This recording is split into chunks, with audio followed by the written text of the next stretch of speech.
Fala aí, gente. Muito boa noite. Hoje eu estou transmitindo o celular aqui e o computador aqui.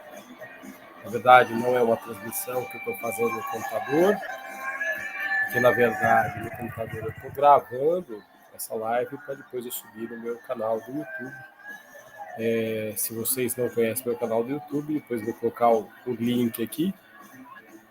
E aí vocês fiquem à vontade para assistir os vídeos que eu tenho colocado lá e as lives que eu tenho feito todas as terças-feiras, às 9 horas da noite, para vocês lá no meu canal do YouTube aqui, ó. Para quem está assistindo aqui embaixo. Bom, gente, é uma satisfação poder estar aqui hoje. Faz tempo que eu não faço live aqui no Instagram. Deixa eu tirar o som aqui. Eu estava escutando uma musiquinha Aces High do Iron Maiden. Ao vivo, agora em 2022. Muito bom poder escutar Iron Maiden ao vivo. É uma banda que faz parte da minha infância e aqui em casa meus filhos têm ouvido eventualmente comigo, curtem um pouquinho a banda, não tudo, até porque nem tenho essa pretensão de que eles curtam tudo. Mas é isso. Para quem me perguntou se eu recuperei a conta, ainda não recuperei, espero recuperá-la o quão breve possível. Mas ainda sigo por este canal, por essa conta que eu tenho aqui, que era uma conta que estava meio deixada de lado, mas que eu estou dando importância para ela, porque é o meu meio de comunicação com vocês através do Instagram. O número de seguidores não chega a 10% que eu tenho na outra, mas é o caminho que eu estou encontrando para trazer aquilo que é o meu contato com vocês no Instagram. Tá certo? Eu hoje escolhi falar sobre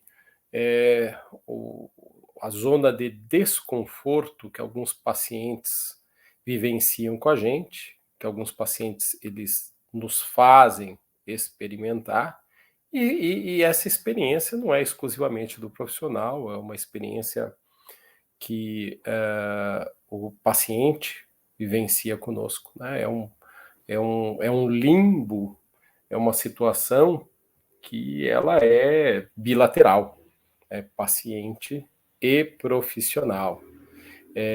Eu acho que, de certa forma, a gente precisa ter um entendimento de que quando a gente se depara com essas situações, algumas coisas precisam ser feitas. Então a live de hoje não é uma live longa, é uma live curta, mas eu vou falar um pouquinho sobre essa situação, sobre o desconforto que algumas situações nos trazem em relação ao tratamento com alguns pacientes. E esses desconfortos, na verdade, são desafios. São desafios que a gente precisa saber ler, que a gente precisa saber interpretar, e ler e interpretar de uma forma que seja positiva para nós, que nos dê um resultado positivo, que nos dê, e quando eu falo para nós, é para nós profissionais e para os pacientes. Só repetindo aqui, eu estou gravando essa live aqui embaixo com o computador para postar no meu canal do YouTube, ao mesmo tempo que eu estou fazendo uma transmissão ao vivo da live para vocês aqui no Instagram. Bom, como é que a gente sabe que a gente entrou nessa zona de desconforto? Como é que a gente sabe que a gente está nesse limbo terapêutico? Eu fiz uma pauta aqui, vou seguir essa pauta para que eu não me perca e para que a gente possa ter uma linha de raciocínio que seja coerente do começo ao fim da live. Eu acho que isso torna a nossa conversa mais bacana e mais compreensível. Então, eu acho que, de certa forma, essa zona de desconforto ela se dá quando o tratamento não evolui, né? Quando aquilo que a gente está fazendo para o nosso paciente não tem resultado. E aí não é uma coisa do paciente eventualmente não perceber o resultado, porque não é incomum a gente encontrar pacientes que, ainda que estejam tendo resultados, eles não conseguem enxergar o resultado. Isso poderia ser até o tema de uma outra live. Pacientes que estão tendo resultado, não conseguem ver esse resultado. Isso pode acontecer, não é incomum, como eu havia dito agora há pouco. Porém, às vezes a gente se depara com essa situação e nós, e eu acredito que quem é profissional aqui sabe disso tanto quanto eu, a gente acaba. A minha filha aí falando comigo, beijo, filhota, pai responde eu, coitada de mim. Não tem coitado, você sabe que o pai não gosta de coitadinho de mim, não, filha. Mas assim, então eventualmente a gente tem essa situação que o paciente ele não percebe a melhora, mas ele está melhorando. Cris, tá vendo? Olha aí, ó, a nossa Clara aí se posicionando aqui porque eu não dei atenção para ela. Mas vamos lá. Então, veja que interessante, né? Isso é um motivo de uma outra live. Eu poderia falar muito mais tempo sobre os pacientes que não veem resultado, mas eu estou falando daqueles pacientes que não veem resultado, que eu também não estou vendo resultado. Que por mais que eu tenha montado uma estratégia terapêutica que seja bacana, por mais que eu tenha montado uma estratégia legal de cuidados e tenha feito um bom diagnóstico, eventualmente esses pacientes passam a ter uma situação que é uma situação de desconforto com a gente. As consultas ficam difíceis, né? A evolução do processo fica complexo. Há uma questão que fica vinculada muitas vezes a uma questão de confiança e assim por diante. Poxa, quem é profissional comprometido com o seu trabalho, comprometido com o resultado, sabe categoricamente o quanto o profissional comprometido ele se entrega para trazer para o paciente bons resultados. E não só se entrega, mas ele faz questão de trazer para o paciente bons resultados. E isso é uma coisa que, quando não acontece, é muito ruim. Deixa eu olhar um pouquinho aqui para o computador, porque senão quem assistir pelo computador não vai conseguir. Vai achar que eu estou olhando aleatoriamente, que eu estou fazendo a live por além, mas não estou, não. Mas vamos lá, vamos voltar a falar aqui. Então, assim, quando o tratamento não sai do lugar, quando a gente percebe como profissional que o paciente não está indo bem, a primeira coisa que a gente tem que fazer, a primeira medida que a gente tem que tomar é fazer uma reavaliação do tratamento. Essa reavaliação, na verdade, uma reavaliação do quadro como um todo. Saber se a gente não está comendo alguma bola, saber se não faltou algum exame a ser feito, olhar o paciente novo, entender se as informações que você colheu no exame elas estão coerentes com o que você havia pensado quando você fez o planejamento estratégico no começo do tratamento. Pedir para o paciente ser muito sincero contigo na possibilidade de contar para você se ele não te escondeu alguma coisa, algum detalhe importante, se não lembra de nada que esteja faltando para que você possa, de alguma maneira, ter um pouco mais de clareza, um pouco mais de elementos para, dentro dessa avaliação, você mudar o caminho do tratamento que está no limbo, que está nessa situação desconfortável, que é uma situação de paralisação, de estagnação. Às vezes o paciente não só não está estagnado, ele está estagnado, mas às vezes está piorando, ele não está melhorando. Então a gente precisa entender quais são os caminhos que vão ser trilhados para que a gente possa conduzir esse tratamento para um nível melhor.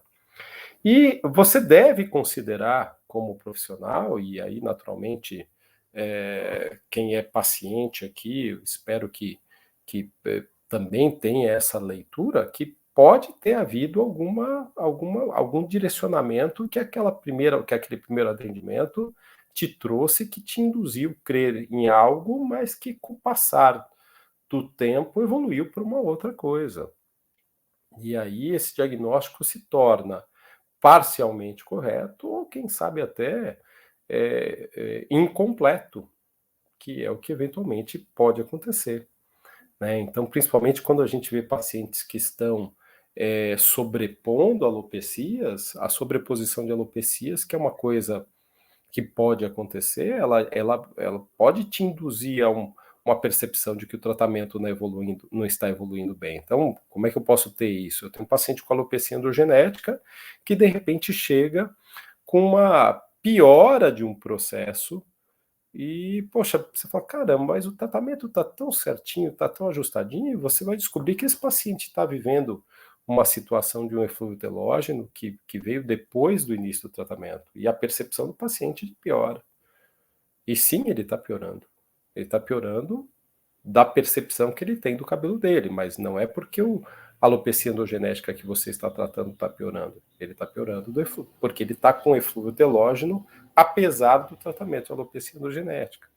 E nesse momento é quando você tem que deixar o teu paciente claro de que patologias, né, diferentes que provocam queda de cabelo podem coexistir, e às vezes não são só duas, são três, são quatro patologias, e ao coexistir, você tem que mapear cada uma delas para que você possa dar direcionamento específico terapêutico para cada uma delas.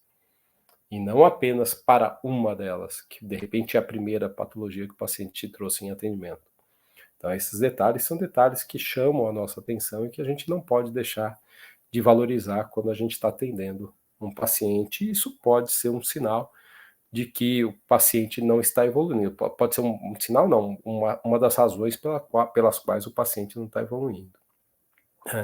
Então, às vezes, é uma coisa muito simples, que se torna complexa, porque no meio do caminho alguma coisa acontece que torce o tratamento ao contrário, e naturalmente que ao torcer o tratamento ao contrário, te leva a acreditar que você está falhando em alguma coisa, ou faz com que o paciente acredite que você está falhando em alguma coisa. Então, às vezes, numa situação como essa, uma nova anamnese completa, um novo exame físico completo, um novo pedido de exames complementares completo, se faz necessário. Né? A gente precisa entender qual o caminho que esse paciente está seguindo para que a gente possa, de alguma maneira, redirecionar esse tratamento. Então, essa é uma situação que eu coloco, que eu acredito que é importante, né? Então, às vezes, é uma coisa simples, que é só você dar um redirecionamento e o tratamento vai fluir, ou pode ser algo complexo, né? E aí, se for algo complexo, você tem que mapear também para que você possa efetivamente entrar com alguma ação mais objetiva, mais direta nesse algo complexo e trazer resultado para o paciente. Há uma situação que eventualmente ocorre e que eu torço para que meu paciente esteja sendo sincero comigo, que é a situação além dele não estar me escondendo nada que possa ser relevante para mim, ponto importante, né? Ele está com uma boa adesão ao tratamento. Né? Então não adianta o paciente chegar para você, reclamar que o tratamento não dá certo e de repente você vai questioná-lo quanto à frequência de uso, aos cuidados que ele está tendo, se o home care está sendo feito certinho, ele não está fazendo. Né? Eventualmente, pode acontecer do paciente, ao longo deste caminho, no meio do caminho, entre um primeiro atendimento e um segundo atendimento, ele ter sido diagnosticado com uma outra doença e ter começado a tomar medicação para aquela outra doença. Então, por isso que eu disse para vocês agora há pouco, eventualmente, é importante que você tenha em mente que se o paciente entra nessa zona em que não está tendo resultado ou está piorando, toda uma reavaliação precisa ser feita. Mas o paciente precisa estar ciente de que ele está fazendo tudo certinho. Porque se ele não estiver fazendo tudo certinho, ele está jogando tempo e dinheiro fora. Né? Além do que, ele está fazendo a gente, como profissional, crer que o que a gente está fazendo não está sendo suficiente. Né? Então, essa parceria entre o profissional e o paciente, ela tem que ser muito clara, muito aberta. Né? É uma relação de cumplicidade, de que um dá a mão para o outro, e o propósito, o objetivo dos dois é o mesmo. O sucesso do meu paciente em relação ao tratamento é o meu sucesso, é o que me deixa feliz, o que me realiza como profissional. E eu acredito que quem é profissional aqui também pensa assim. Cristal diz aqui, isso é difícil. Provavelmente ela está falando quando o paciente não faz adesão ao tratamento. Mas se for algo diferente aqui, Cris, traz para nós, até porque antes da gente começar a live, uma hora e meia atrás, a gente estava falando no telefone, eu estava mais ou menos explicando para a Cristal sobre o que eu ia abordar na live, né? Cristal que é sempre uma fonte de conversa, de inspiração e até mesmo né, de porra, mas você vai falar sobre isso? Porque isso seria uma ideia legal para sua live. Eu falo, pô, Cris, obrigado, isso daí sempre casa. Então ela sempre contribui com ideias muito positivas, né? Uma outra coisa que a gente tem que fazer é entender realmente, é reavaliar aquilo que é a situação de expectativa do paciente, né? Às vezes o paciente ele tem uma expectativa nivelada muito alto, né? Mas aí não é uma questão de limbo, não é uma questão de zona de desconforto, entendem? Quando eu penso nessa situação, é, Cris. Então tá. Nem lembro que palavra eu falei, depois você coloca aí, porque eu não estou lembrando. Mas assim, não é uma situação de limbo. Às vezes o paciente ele está esperando um resultado muito acima do que é possível cara, e não dá. Mas nesse caso, você como profissional, eu como profissional, quem é profissional sabe muitas vezes que o paciente está evoluindo. A gente entra dentro daquela outra esfera que nós falamos agora há pouco, né? Tem paciente que não vê a evolução, ainda que ela esteja acontecendo. Ele só vai ver depois de muito tempo, se ele não abandonar o tratamento. E é aí que você tem que ter as ferramentas para mostrar para ele que ele está evoluindo.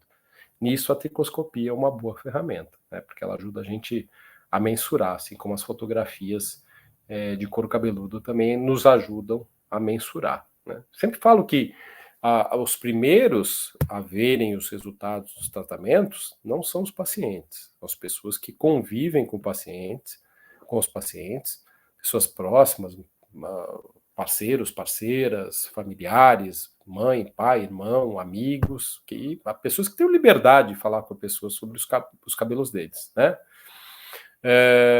E até mesmo a pessoa que corta o cabelo, ou que tonaliza o cabelo, ou que, né, o cabeleireiro, a cabeleireira, no qual a pessoa confia e ela corta sempre, está sempre ali acompanhando a evolução do paciente, porque está ali cortando há meses, anos, décadas às vezes, e essa pessoa ela passa a ser uma boa referência para o paciente, né? Você tá errado, você está melhorando. Aí eu comecei a fazer um tratamento, tô achando que tá dando certo. Não. Eu tô vendo aqui.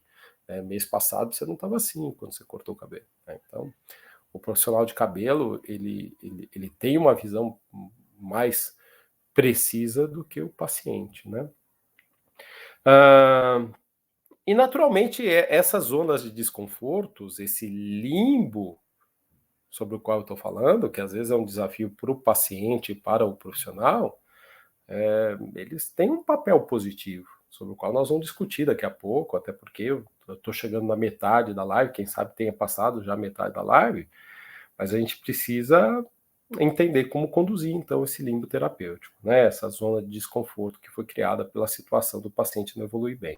Então, a primeira coisa que eu, do ponto de vista, faço é fazer uma nova avaliação completa com anamnese e exame físico. Eu acho que com isso a gente tira algumas dúvidas que se o diagnóstico que a gente deu efetivamente se confirma, se não existe um outro diagnóstico além daquele diagnóstico que a gente deu, se não existe um encavalamento de patologias, se não existe uma situação nova da vida do paciente, psicoemocional, ou de alguma doença, algum medicamento que ele está usando, ou algo que ele está fazendo, uma dieta que mudou e que eventualmente para ele não tem sentido nenhum, mas para nós eventualmente faz muito sentido quando começa a atrapalhar o tratamento. Pedir exames laboratoriais é uma coisa que eu faço sempre. Às vezes os exames laboratoriais eles elucidam aquilo que a gente precisa fazer. Eu tenho, além dos exames laboratoriais, eu peço alguns exames que envolvem minerais e metais pesados, que são coisas menos frequentes de trazerem problema, mas que de certa forma podem colocar um pouco mais de clareza em alguns pontos que usualmente a gente não vê, né? E uma coisa que é interessante e que eventualmente acontece é a gente discutir caso com outros colegas que possam ajudar a gente a, quem sabe, sair dessa zona de desconforto, né? É muito interessante, porque na área da saúde como um todo, isso, quando você trabalha junto com uma equipe de profissionais, colegas que sejam até de outras formações, não necessariamente médicos, mas médicos, fisioterapeutas, biomédicos, terapeutas capilares, numa discussão de um caso difícil, às vezes um tem uma ideia bacana, às vezes um tem um insight bacana e isso acaba ajudando. Na psicologia, a gente tem as supervisões, né? O terapeuta, por natureza, ele é impelido, ele é induzido a fazer supervisões dos seus atendimentos, é onde ele vai encontrar um outro colega dele, e ao encontrar esse outro colega dele, ele conversa sobre os casos que ele está atendendo e sobre as dificuldades que ele está tendo dos casos que ele está atendendo, para que essa pessoa que está fazendo supervisão com ele, ou que, com quem ele compartilha os casos, possa iluminar algum lugar que ele mesmo, como terapeuta daquele paciente, não está vendo. Então, às vezes, conversar com outro profissional é uma coisa positiva, né? Então, assim, o Rafael falando aqui, pacientes que começaram a mudar o perfil de resposta ao tratamento por conta de estarem tomando determinados suplementos prescritos por um outro profissional, e aí isso pode bagunçar tudo, né? E nesse sentido a gente precisa fazer uma leitura mais clara e mais exata para saber se isso não está atrapalhando. Uma mudança de contraceptivo, a entrada de um medicamento da área de neuropsiquiatria, cardiologia, reumática, pode mudar a resposta ao tratamento capilar, né? Ou até mesmo algum tratamento para uma candidose, para uma onicomicose, é, isso pode mudar uma resposta ao tratamento capilar, né? Uma doença que não está sendo avaliada, que não foi diagnosticada, que não foi tratada, um hipotiroidismo, uma tireotoxicose, tudo isso faz com que o cabelo responda de maneira inadequada ao tratamento que a gente está fazendo. Então, essa pesquisa, quando ampliada, ela vai ajudar a gente a ter mais clareza e sair dessa zona de desconforto, sair desse limbo que é essa situação em que nós e o paciente chegamos à conclusão que o tratamento realmente não está evoluindo positivamente e às vezes até está piorando. E então, além de pedir exames, conversar com outros colegas para que eles possam ajudar a gente nesse sentido, modificar o tratamento, né? A modificação do tratamento, novas posturas, uma rotação de produtos, uma rotação de ativos, um ajuste de dosagens eventualmente faz diferença. Mudanças nos procedimentos que a gente faz, eventualmente o paciente está fazendo um procedimento X, cabe substituir por um procedimento Y.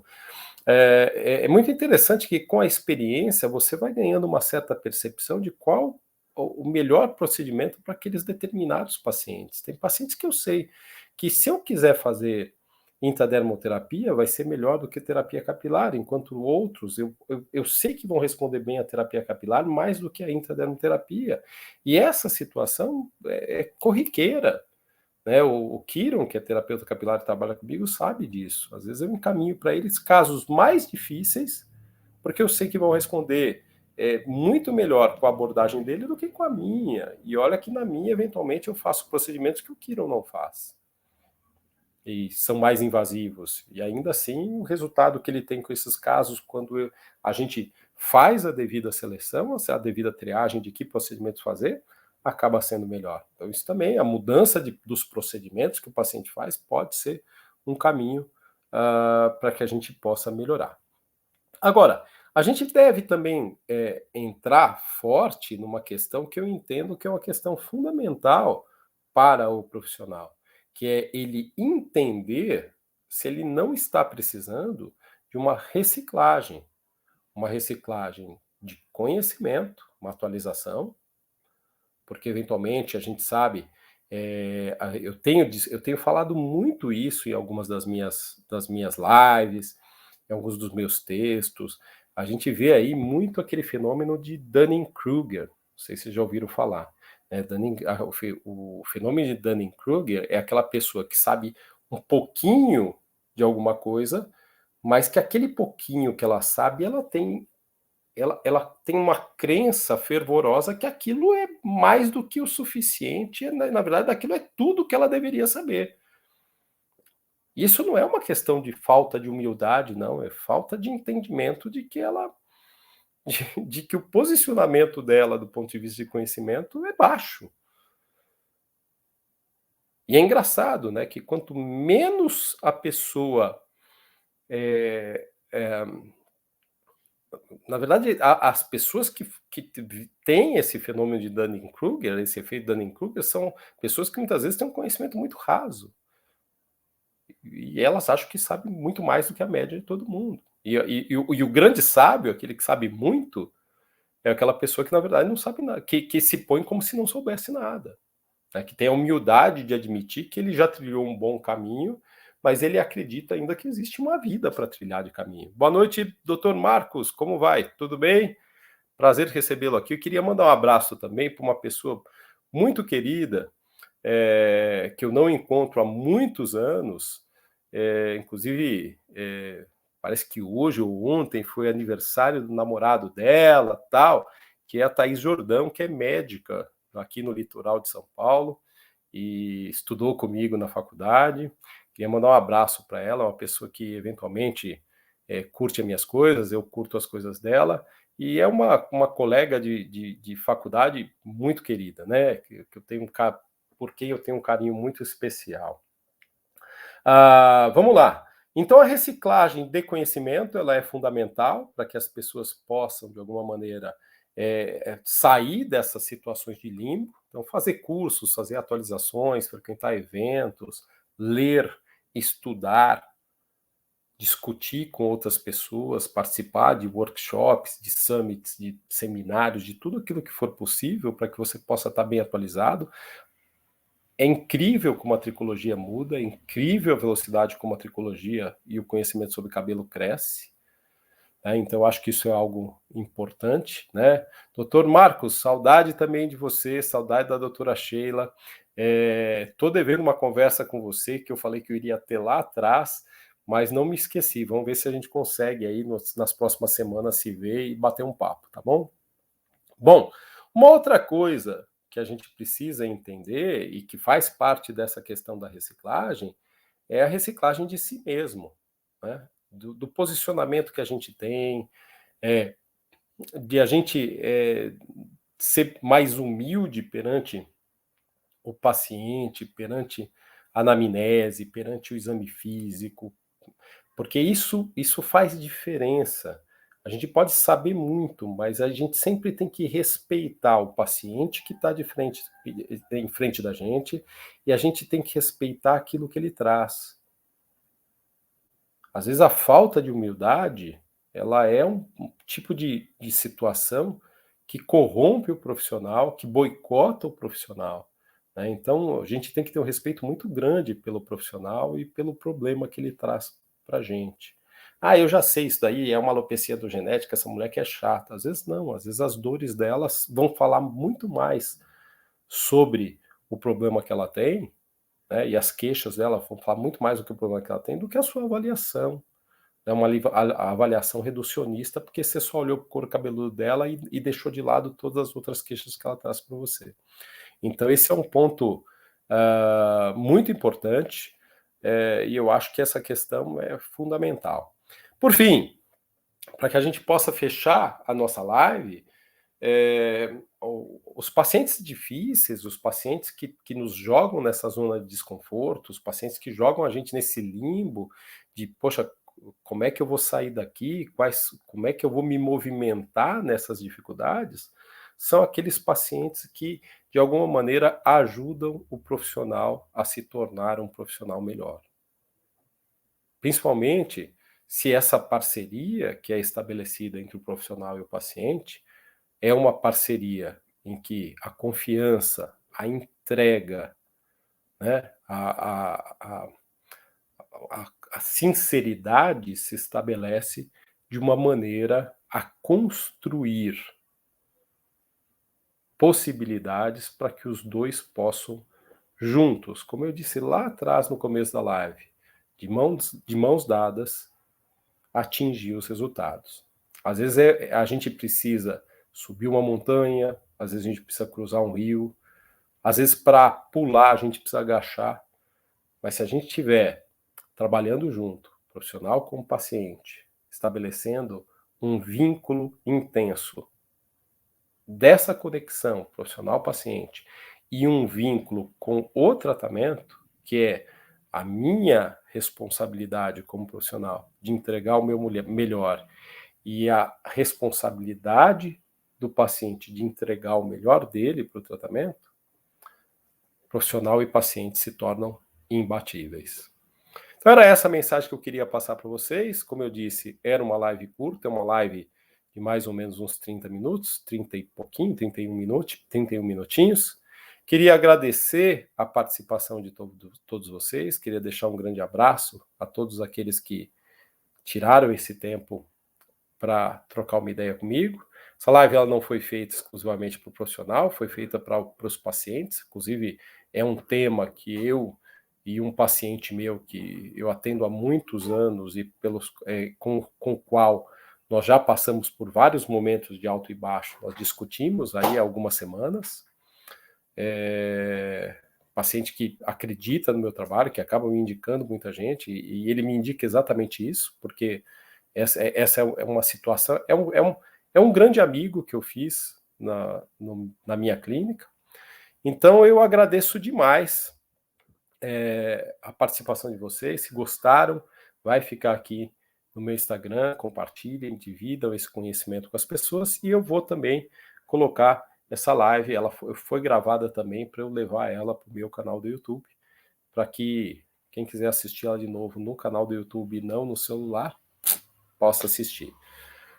Doutor Rafael, será muito bem-vindo quando vier a São Paulo. Doutor Marcos, muito obrigado. E todas aquelas pessoas que estiveram aqui comigo. Minha filha, eu sei que já saiu da live porque eu vi ela andando aqui pela casa. Cristalzinha, minha namorada, querida, te amo, obrigado por me ajudar na construção desses conteúdos para o nosso bate-papo aqui, né? E tamo junto. Né? Estamos juntos sempre. Obrigado, Mariadne, e eu fico muito feliz que você tem assistido às lives da comunidade Saúde Capilar. Quem ainda não é membro da comunidade Saúde Capilar, comunidadesaudecapilar.com.br, entra lá, se torne membro, preço é pífio, mas você vai ter toda terça-feira à noite um conteúdo especial, ao vivo, que é livre para todo mundo, mas que você vai poder assistir quantas vezes você quiser, e o material que eu apresento em slide nas lives de terça-feira à noite, às 9 horas no meu canal do YouTube, ele fica à disposição para você em PDF, além de um monte de outros bônus que a comunidade traz para você se reciclar e para que você possa ter conteúdo. Tá certo? Muito obrigado, uma excelente noite a todos, e eu agradeço muito pela confiança que vocês têm no meu trabalho. Até mais.